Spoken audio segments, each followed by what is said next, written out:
Okay, and now some rules.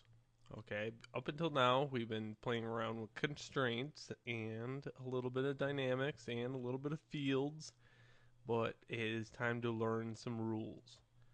Okay, so under polygons, we have a ball. And I know you're getting sick and tired of this ball by now, but that's all right.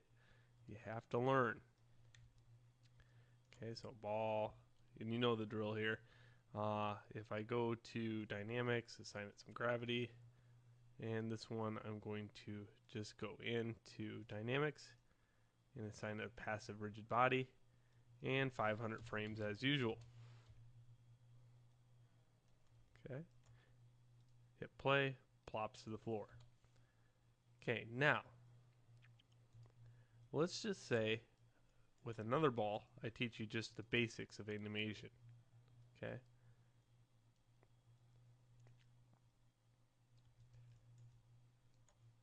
okay, very basic animation.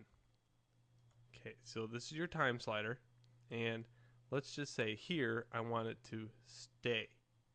Okay, so I'm going to animate set key. Now this is also S on the keyboard.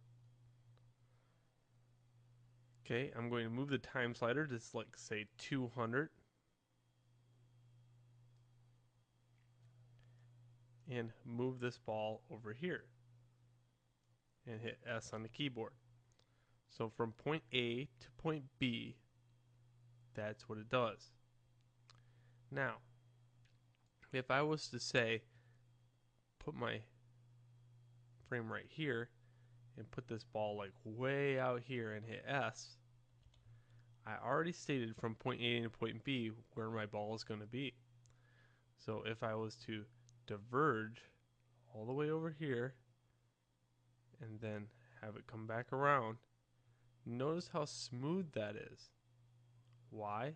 Because Maya is actually figuring out the from here to here, from here to here of it all. Okay, so that's all I want you to know. I want you to know that you can scrub across here, hit S on the keyboard, and put a keyframe in, and then you can go over here and put a keyframe in. And if you have something in between that, it's called a tween. And when you tween, Maya figures it out. Okay, so on this ball, let's try the very same thing. Let's go over here, and before it plops to the floor, okay, let's state it's going to be over here and hit S. Okay, let's hit play. It no longer plops to the floor. Okay, so there's the rules. Active meshes cannot be animated. Only passive can be animated. So I'm going to Control Z that, and it should hopefully plop to the floor. There we go. Okay, if you remember, this is a passive object, this floor. So if I was to put a keyframe here and put a keyframe here, the floor should move, and that will affect the ball. Okay, that rudimentary thing must be shoved in the back of your head and kept there, because in the next lessons you'll see why.